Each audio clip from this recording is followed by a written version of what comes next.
So, hello and welcome back to the History with Jackson podcast. Today, we're joined by author, historian, and professor of English at Arizona State University, Patrick Bixby, about his book with University of California Press. Also, thank you for them for sending me a copy. License to Travel, A Cultural History of the Passport. Now, I really enjoyed reading Patrick's book. I think it's an important study that we should be learning more about and engaging more with in everyday life. So, how are you doing, Patrick?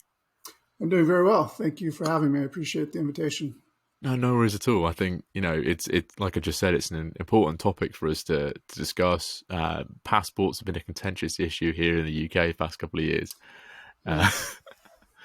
But the I've run first into question, a few British travelers in the last couple of years who weren't too happy about having to, stand in the same line with me when they're traveling in the EU and so forth. So yes, yeah, and some people are even commenting about the colour as well. So different people have different opinions on passports.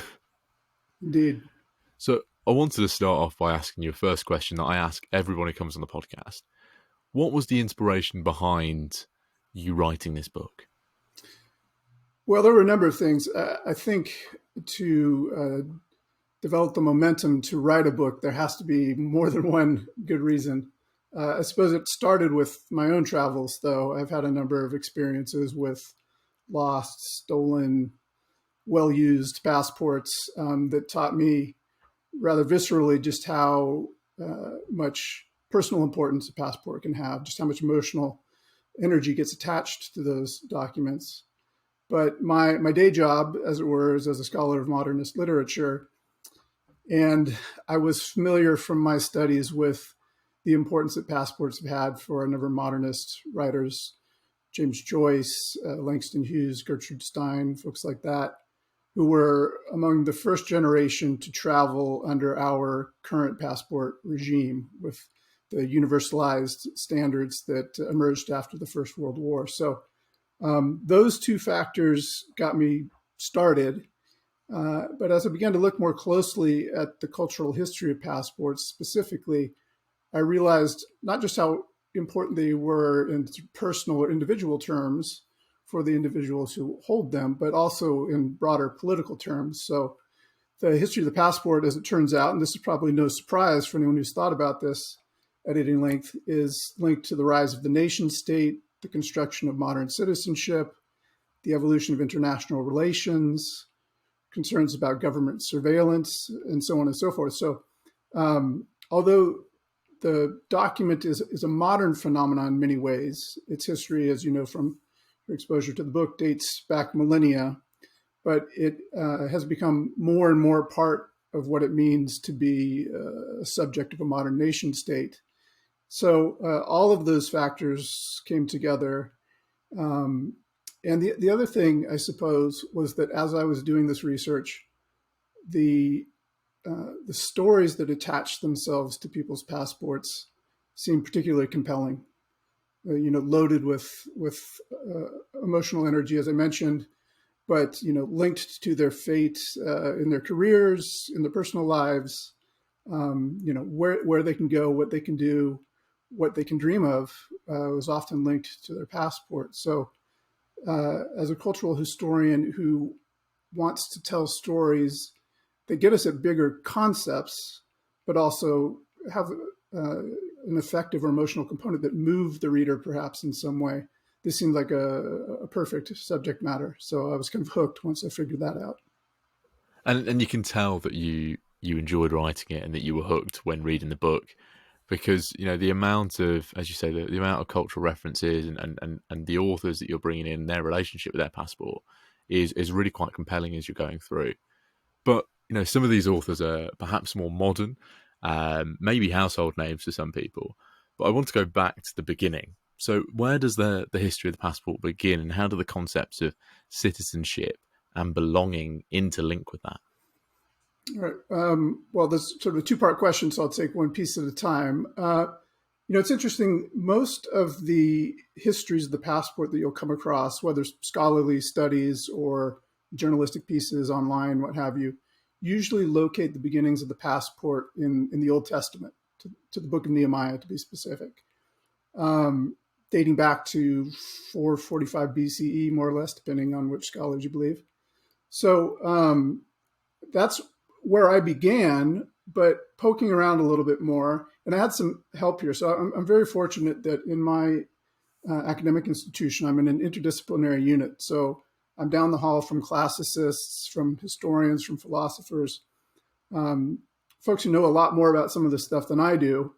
So once I, found a few clues, I could go down the hall and knock on a door and get an expert's insight, and that would invariably lead me to other things. So that process led me to uh, some documents, which are arguably the oldest documents to come down to us, at any rate, involved in international relations. These are the Amarna tablets that date all the way back to the 14th century BCE, so another millennium earlier than the Book of Nehemiah.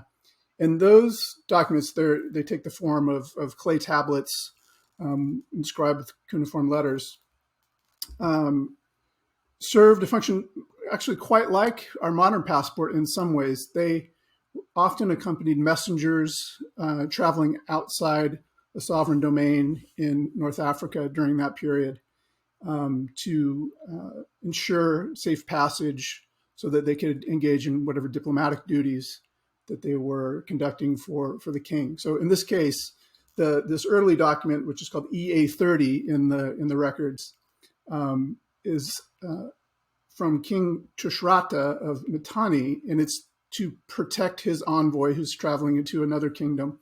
And the most striking thing, and the thing that makes it a close cousin to our modern documents, is it contains a kind of command, basically ordering anyone who encounters this messenger to leave him alone, or he will have to deal with the sovereign power of the king. So it's a command, maybe even a threat. And most modern passports, and I have my U.S. passport here. I've also scribbled some notes. I think I might actually read this text because it's interesting in this context. They contain a similar kind of message. So a U.S. passport, my passport, says, "The Secretary of State of the United States of America hereby requests all who may concern to permit the citizen/national of the United States named herein to pass without delay or hindrance, and in case of any need, to give all lawful aid and protection." So this is an order of sorts from the Secretary of State of the U.S. to treat the passport holder, in most cases a U.S. citizen, well when he travels abroad. So that was a function of the passport that dates back some 3,500 years to these early clay documents that were used with very specific purposes, diplomatic purposes, but that function has adhered to our travel documents ever since. And then the citizenship question. So that brings us back to the book of Nehemiah, at least in my recounting of this. So the book of Nehemiah, it tells the story of Nehemiah's request to King Artaxerxes for this safe passage document so that he can go back to Judea to rebuild the walls of his native city. And once he arrives there, he sets up a new government and conducts a census, institutes new laws, and so forth, in an effort to reunite the people of the city and to rebuild the walls around the city in order to restore kind of coherence that had been lost in his absence. Of course, in doing so, he establishes a form of citizenship. The inhabitants of the city all have that status that binds them together. But that is also an exclusive form of citizenship. Of course, citizenship entails a kind of exclusivity, of course, because it only includes the folks within the walls who are distinguished from everyone else beyond the walls. So I investigate that and I actually bring that to the present. I don't know if we'll go into detail about that, but some of the ways that the book of Nehemiah has actually been used recently to reaffirm notions of citizenship in the U.S. against our near neighbors on the other side of a wall. But then I also talk about concepts of citizenship from ancient Greece and ancient Rome, all as a way of sort of laying the groundwork for how these documents will be implicated with notions of citizenship when we enter into the modern era.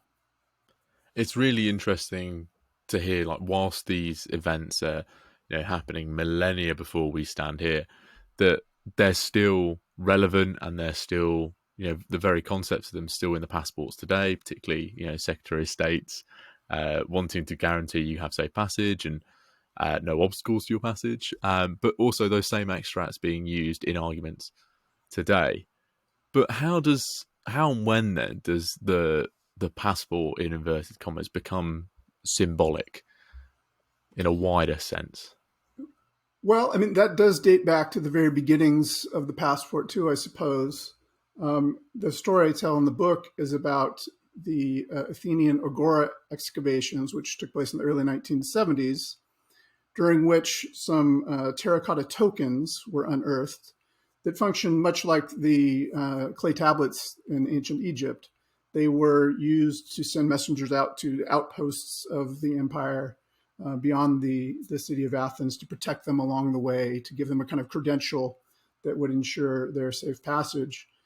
But the word used for those little terracotta coins was symbolon, which Greek for symbol, combining sin together and balo, throw or put, so thrown together. And there is much commentary, in fact, in the ancient record about the use of these kinds of documents, linking it with their symbolic function, that they provide the holder with a certain status by virtue of the symbolic function housed in that little terracotta coin or token. So from the very beginning, this is part of the story. But bringing things closer to the present, I tell the story of Frederick Douglass, the great American of the 19th century, whose story of emancipation, of fleeing from slavery, and then finally asserting his own citizenship is very much bound up in these kinds of travel documents. He escaped slavery by using a pass from a free black sailor, impersonating that individual in order to make his transit north and to escape from bondage. Later in life, he requested a passport for travel to France. This was in the late 1850s. He made that request of the US minister in London. In fact, he had made his way across the Atlantic, but now he wanted to travel to France. But because of a recent assassination attempt on Napoleon III, there was a tightening of travel restrictions. And so he made this request of the US minister there, George M. Dallas, after whom many things in the US are named. So he remains a known entity, but he treated Frederick Douglass very poorly. Let's put it that way. He refused him a passport. And of course, he refused him on the passport on the grounds that he was not a US citizen because he was a black man. He was drawing on the recent Dred Scott decision of 1857, which asserted that people of African descent were not to be included amongst citizens as the Constitution defined them in the United States. So Dallas asserts that recent Supreme Court finding in order to deny Douglass a passport. But this story has a happy ending. This is one of the stories I like most in the entire book in some ways, in fact, because about 25, 30 years later, Douglass was getting ready to go off on his second honeymoon with his new wife, recently remarried after the death of his first wife. And he went off on that honeymoon with a passport, which he applied for himself in Washington, D.C. And he was able to sign for his own citizenship because by that time, Dred Scott decision had been nullified. But also, he was famous enough, well-known enough, that he could vouch for his own citizenship, and that was sufficient. And there's a wonderful passage in his last autobiography, The Life and Times of Frederick Douglass, where he tells the story of all of this. And it's quite clear that he still felt the wound of that earlier denial. So this is many years later. He's nearly 70 years old now. This is his first passport, though. And he sees it not just as an implement for travel to ease his transit across the Atlantic and through Europe. He goes on a grand tour across the entire continent, but affirmation of his citizenship. And so he the symbolic value of that document as an affirmation of his citizenship is what is most valuable to him, far more than the practical value of what it will allow him to do as a traveler. And the wonderful thing about that story is that he goes off on this grand tour, which he describes in great detail with brilliant insights along the way, but then he never mentions the passport again because he's settled the matter. So I think it's really, across those two different case studies you just mentioned, there's those themes of belonging and those themes of citizenship and inclusion, but there's also themes of exclusion. But I certainly, I certainly agree with you that those Frederick Douglass stories that you bring into your book were certainly some of my favorite as well, because the way that he describes the importance of it and the role of travel documents within his story are just, it's so powerful reading about it. And for someone who's always had a passport, you kind of ignore it and you're like, oh, you don't recognize the importance of it until you see the experience of someone who hasn't had one. absolutely. And that's been my experience, not only researching the book, but speaking with people afterwards. Passports hold this kind of emotional charge, not just for those who possess them. We who have, let's say, powerful passports, this is a language we can get into later if you like, but ones that allow us visa-free travel to most of the world, usually attach a kind of affection to the document. It reminds us of where we've been, the people we've met, the experiences that we've gathered. And, while we might get anxious if we can't find it for a moment, or if it's about to expire and we're going off on a trip, what have you, generally speaking, it's got this positive set of associations. But for folks in other parts of the world who don't have that ease of mobility, getting a passport, of course, can be a very trying experience. And then even having a passport, but one that requires a visa to travel to most of the world, doesn't have that kind of positive emotional association, then it's something, it's a problem that needs to be dealt with anytime anyone wants to cross a border, and they can expect to be pulled aside and questioned, turned away, required extra documentation, and so on and so forth. So yeah, passports have this broad spectrum of significance for their holders and those who desire to hold them. And talking about the memory and the cultural significance of these, I kind of want to go back to another figure who is a well-known traveller, and perhaps someone that our audience might have already heard of. It's Marco Polo. So could you tell us something about the cultural memory and the history of travel documents, and the importance of his travels for that? Yeah, I was surprised to learn in doing my research that Marco Polo had something like a passport during the late medieval period. But he wasn't actually the first in his family line to possess this kind of document. So those who know the story know that his father and uncle went off to the Far East before he did, and they ingratiated themselves to the great Khans, the rulers of the Mongolian Empire at the time. And as was the practice then, to ease travel across the Silk Road, they were given these golden tablets. Some actually survived, not the ones that belong to the Polos, but they're remarkable objects in themselves, called pezis in Chinese. I'm sure my pronunciation isn't perfect, but close enough, or jerezhs in Mongolian. And these golden tablets allowed them to travel back to Venice, kept them safe along the way, because they were, much as those earlier clay tablets I mentioned, a sign of sovereign protection, that they had the goodwill of the ruler on their side, and anyone who messed with them was going to face the consequences.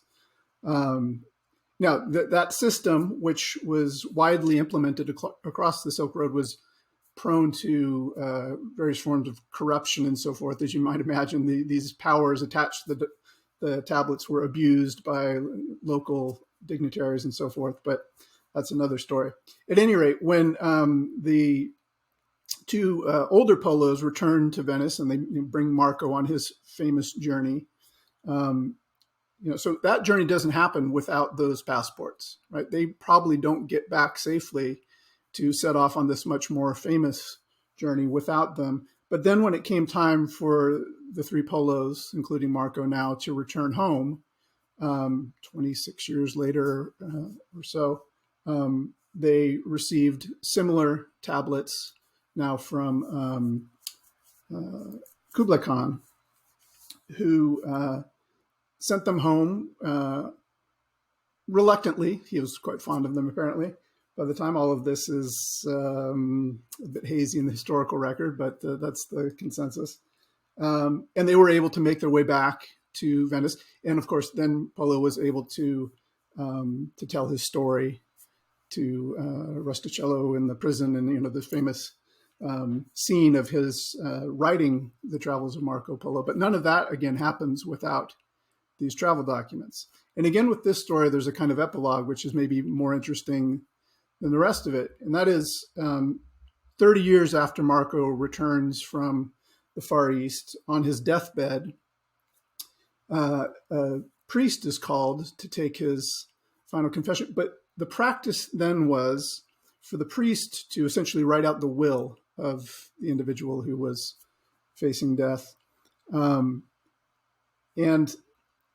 apparently, as the story is told, Polo's family members were also wanting a kind of confession about the nature of his travels. Had he really done all the things that he had said he had done? There was still some doubt, apparently, about that. So in that moment, he writes out his will, and his will includes a number of objects that he had collected in the Far East, which were evidence, as it were, that he had made those travels. And those also included these tablets. The will of his uncle Maffeo also includes these tablets. So there is, although the tablets themselves are lost to history, there is documentation beyond what Polo had written about in his travels. So both Maffeo and Marco had kept these objects until the end of their lives. And we can only imagine, the reasons for that. One, to prove to their doubters, I suppose, that they had gone to these places and done these things. Also, the sense of freedom of movement that those things must have supplied, right? The evidence of the Khan's power that you carried with you as a traveler. And, personal mementos, souvenirs of a sort, to recall in later days the adventures that they'd had. So all functions that our modern passports possess for some, as we mentioned earlier. But I think it's quite clear that, they had monetary value. These things were made of gold, but they didn't sell them off. They kept them until the end of their lives. And I think some of those reasons must help to explain that. Yeah, you can certainly imagine a Marco Polo in some kind of tavern or pub or whatever they had there, trying to. Oh, I did go. Look, so. Exactly. But you've touched on a really interesting point there about freedom of movement, and that kind of ties into ideas of border control. So why does the idea of border control arise, and how does the passport, aside from obvious reasons, how does the passport play a role in that? Well, that's a complicated one, right? Because border control in some form dates back to antiquity, of course. But border control that is enabled by travel documents, there are instances of that in the Silk Road, in the Han Dynasty, as far back as that. But something like what we would recognize really dates back to the birth of the nation state at the end of the 18th century, coming out of the French Revolution.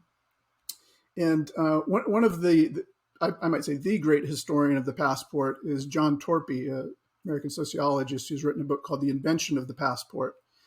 And he describes the French Revolution as the birth of the nation state and locates the emergence of the passport in that moment, precisely because it's linked to the functioning of a modern nation state.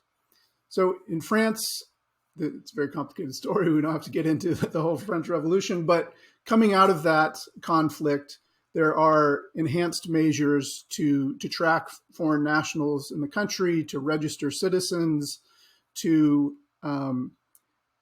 engage in the kind of governmental surveillance with the technologies available that we know today in our nation states. So, and that includes various forms of border control using documents. So that's where it begins, I suppose.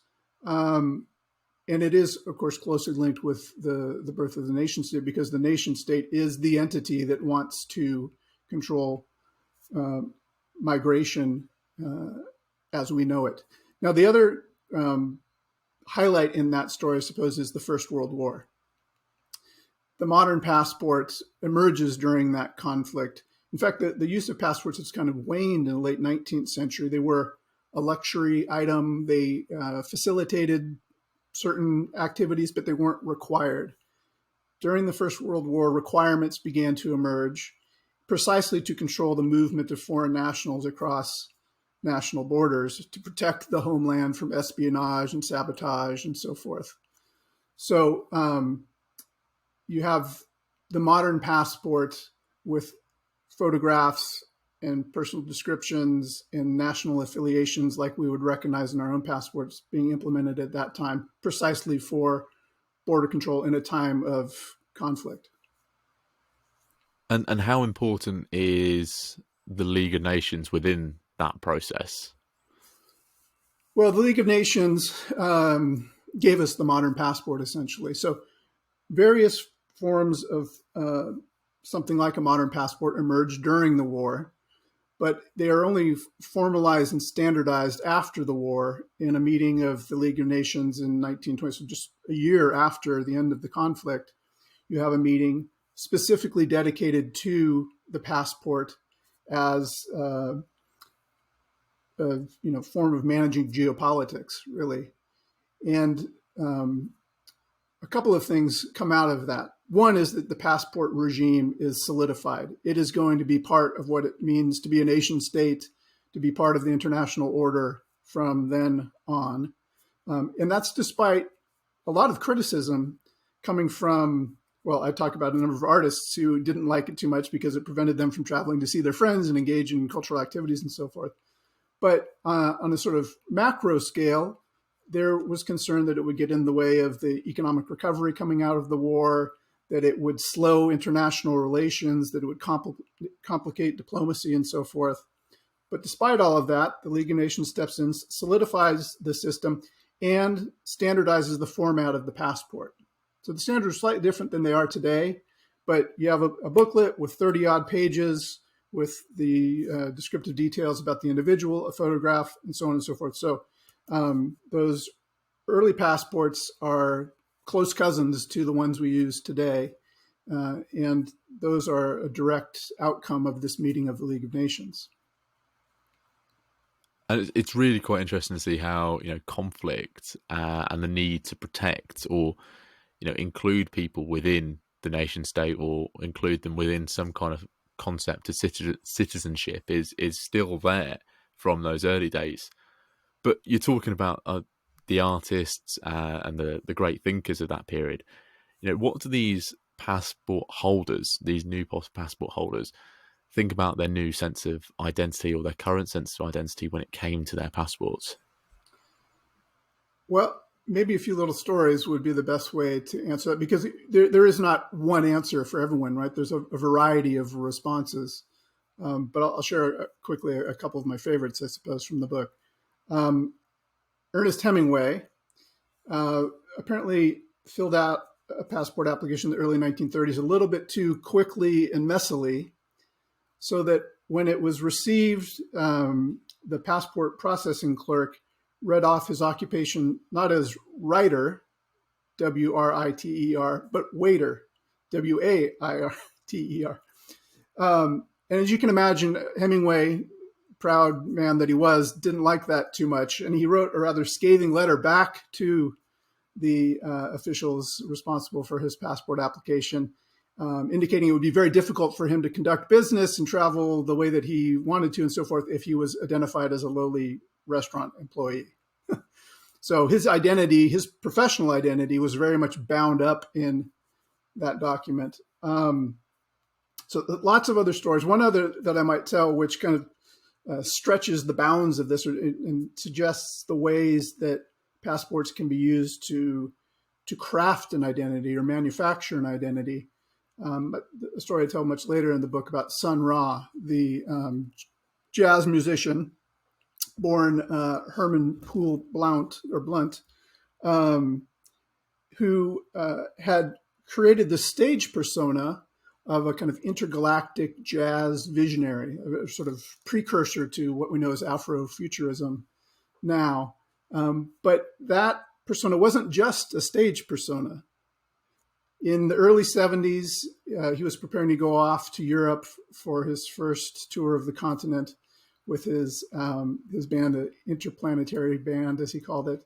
And he went to the passport office in New York City and applied for this passport under his stage name, Sun Ra, with this Egyptian um, resonances, and indicated his place of birth as Saturn and so forth. And the amazing thing about this story, which is recounted by Ra's biographer in some detail, is that sort of hounding the passport officials and returning to the office on more than one occasion, he was able to get someone to sign off on this.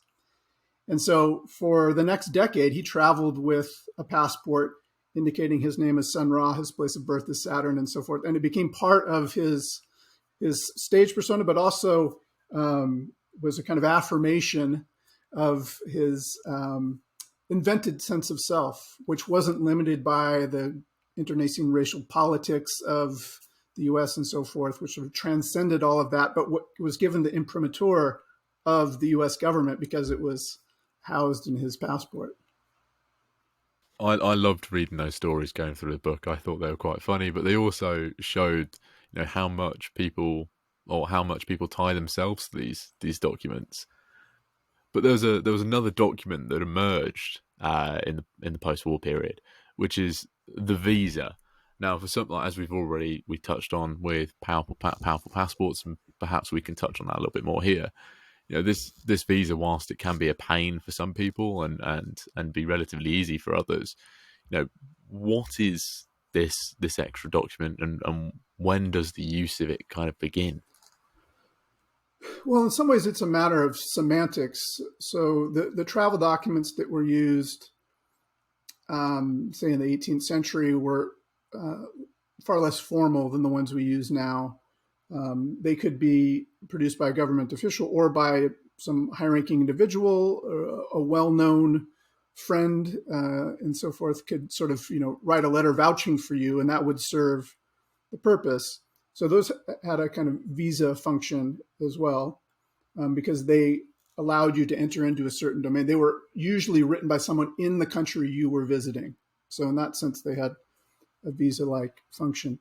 But in the modern era, even if we want to talk about today, the situation is interesting, tragic in some ways, but interesting. So there are a number of passport indexes that one can Google those and find them online that rank the power of passports according to their ability to travel visa-free. They can go across borders without prior approval from the host nation. And the disparity between the highest ranking passports and the lowest ranking passports, we alluded to this earlier, is often referred to as the mobility gap. So at the top of the rankings, countries like Germany, Japan, United Arab Emirates has been at the top of those rankings in recent years. At the bottom, countries like Afghanistan, Syria, Somalia, and so forth. So those top countries can go to more than 90% of the 193 recognized UN-recognized nations and territories. The ones at the bottom of that ranking, fewer than 40 countries. So there is this massive gap between 180 or so and 40 or so countries. And that's all down to the visa, to that extra bit of permission that one requires to travel. Although there are now new regulations being instituted in the US, in the UK, in Canada, and so forth that requires something like a visa light, this extra bit of permission, usually processed electronically and very rapidly, but required nonetheless for someone who's traveling, even from the US to the UK. This is going to be the case. It's already and has been the case for quite some time for folks coming from Europe to the US. So yeah, there are nation states always inventing new ways to slow international mobility and to try to control the flow of people for obvious national security reasons, but it has these knock-on effects in people's personal lives and their economic well-being and so forth that are usually unintended consequences. And it's interesting to see, that index and that disparity between the ones at the top and the ones at the bottom. But that kind of leads me on to people who are below those bottom ranking passports, because as many of us know, the 20th century was riddled with conflict from the beginning till the end, and it kind of gave rise to this concept of statelessness. So what is this kind of concept of statelessness, and how do the victims of this concept kind of deal with the consequences of it? Well, that's another legacy of the First World War, right? So, with the breakup of the Russian, Austro Hungarian, and Ottoman empires, you have hundreds of thousands of people displaced from their home countries and without valid passports. So, these new demands for state sovereignty that arise out of the First World War and the various treaties that realign Europe leave out these enormous populations who no longer have a home. Their birthright has been severed from whatever nation they were born in, and they're cut loose from the so-called family of nations. And without proper travel documents, they may not be able to return home. They may not be able to work in their host country. They're in this kind of diplomatic limbo, if you like. So a number of efforts were made to address this situation. The most famous and perhaps the most interesting one is the so-called Nansen passport, named after Fridtjof Nansen, the Norwegian Renaissance man. He was a zoologist, explorer, historian, professor, and so forth. But after the war, he turned humanitarian and statesman, and in charge of the refugee efforts of the League of Nations. He became the commissioner shortly after the war. He created these passports, which wasn't actually one document, but a whole series of documents issued by different nation states, which adhered to the guidelines that he laid out. He actually won the Nobel Peace Prize for this, which gave travelers or displaced peoples of all sorts across Europe some kind of official status, which would again allow them to return home, to cross borders within Europe, to get a job where they resided. So it was meant to be of great benefit, although there are some very famous Nansen passport holders who griped quite a bit about their function. Vladimir Nabokov, most famously, complained that he was treated like a criminal every time he arrived at a border with a Nansen passport. So it wasn't much better than being without such documentation. The history of statelessness in the 20th century and the history of the modern passport are very closely intertwined. Yes. And it's great to see different parties trying to get involved in that and then try and create something that allows the victims of this to move on and try and get on with their lives, even though some people obviously didn't like it and had gripes with it. But there's also, and I think this is my favourite part of your book, there's also another type of passport that you discuss, which is fantasy passports, which I thought were absolutely fascinating. So could you tell us what these are and how they're used and so on? Well, there's a whole range of them, again, but the general category includes documents that will not be stamped with a visa. So the US State Department, but also the European Union, has a list of these documents, which in most cases are not attached to a recognized nation state, but issued by some other entity or organization for the purpose of travel, but also for symbolic purposes that I'll try to address. A famous example of this kind of document is the so-called World Passport. This is still issued. In fact, I went ahead and got one as part of my research, and your listeners could do the same. Easy enough to Google. They're issued by the World Service Authority, which is an organization that was founded by an individual named Gary Davis, who was an American soldier in the Second World War, witnessed the bombings of Dresden and decided that this was kind of condemnation of the nation state as an idea.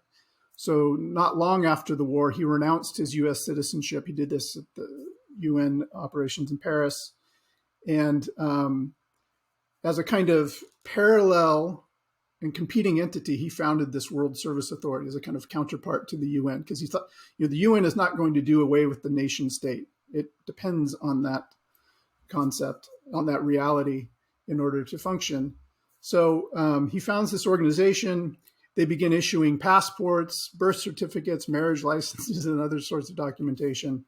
And these documents, as won't be any kind of surprise, are mostly symbolic.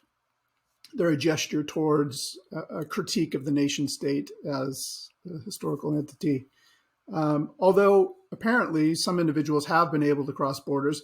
They've sent these to many refugees and migrants from the Middle East, who in some limited cases have actually been able to use them. Folks like Edward Snowden and Julian Assange, even Barack Obama, have been issued these, not at their own request, but by Gary Davis and his team. Gary Davis has passed away recently, but so that's one kind of fantasy passport. This is issued by this kind of alternative to the nation state as a gesture of critique. Maybe more interesting, certainly more efficacious in some ways, are passports that are issued by unrecognized nation states, let's say. So the Aboriginal nations of Australia, for instance, issue their own passports, which again have been used for travel in some limited cases as a symbolic gesture of criticism against the treatment of Aboriginals by the Australian nation state. In North America, we have the Haudenosaunee passport, which is issued by the Iroquois Nation for their citizens to travel beyond the bounds of the Iroquois Nation.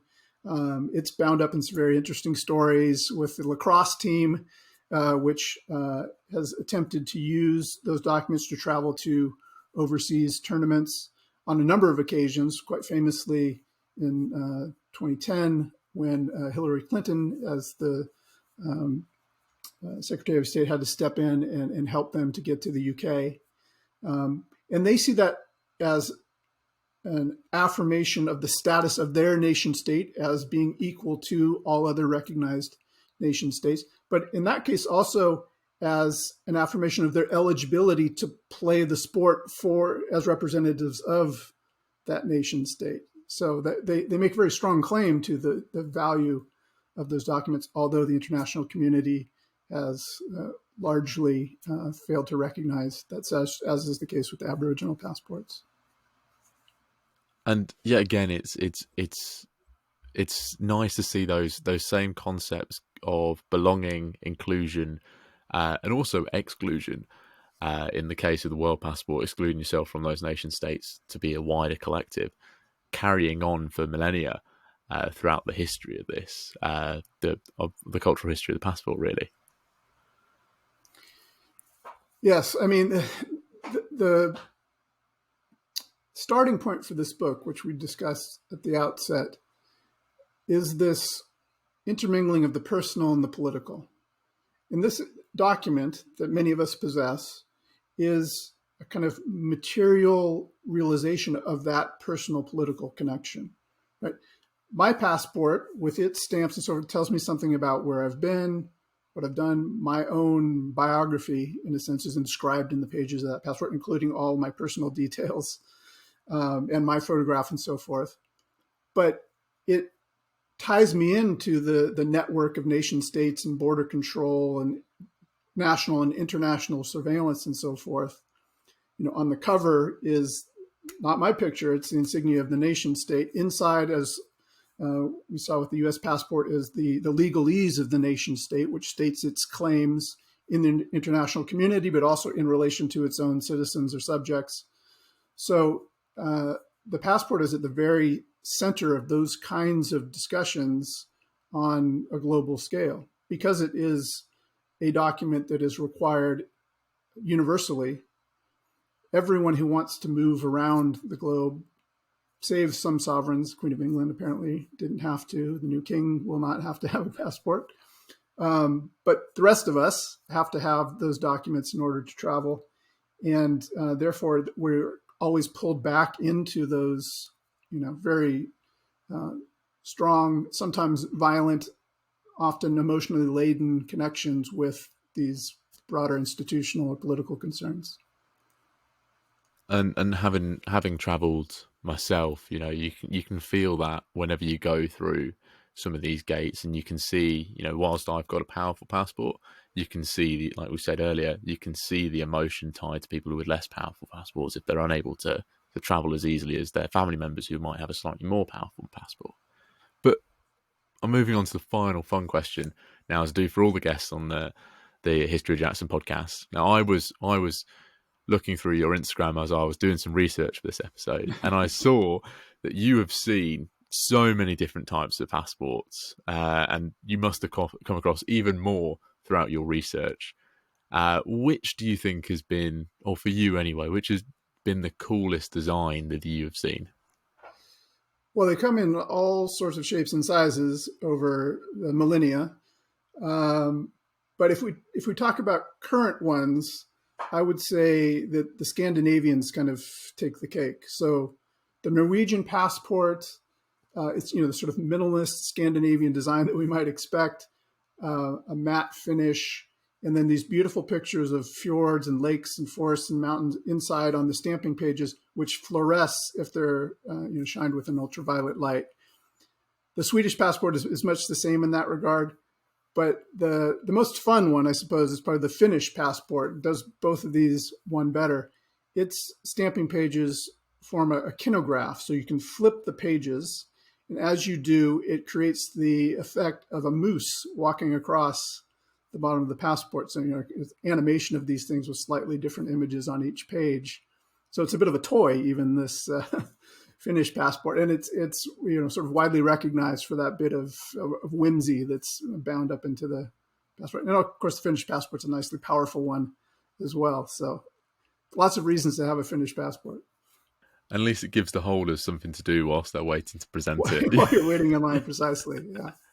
Now, obviously, people are going to want to go away and grab a copy of your book and interact with you online. So where can they find your book and interact with you? Well, the book's in all the obvious places. Amazon would be a good place to grab it. Or even better, perhaps go to the University of California Press website and purchase it directly from them. A little more money supporting their efforts is always good in the scholarly publishing space.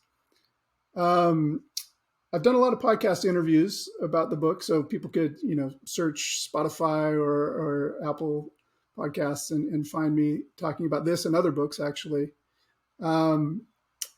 I am probably one of the few people on the planet left who doesn't have their own podcast, but I don't. But as you mentioned, I do have an Instagram page, and I'm interested in building a following there more than I have. I tried to rope my 17-year-old daughter into being my social media manager, and she's having nothing of it. So I'm limping along with my skills. So if people want to look for me at patrick.bixby at Instagram, I'm posting, vintage passports, information about my publications and appearances, and in my own travels, of course, there. So that would be one way to connect. Yeah. And I'll make sure a link for the script, link for your book is in the description below. And I certainly go and recommend following Patrick, because you've been posting some amazing posts recently. Translations of your book, new passport designs. It's a great account to go follow. Oh, cool! Thank you. That's all right. And thank you very much for coming on. I really appreciated you coming onto the podcast, Patrick. My pleasure, Jackson. Thanks for having me. That's all right. There we go.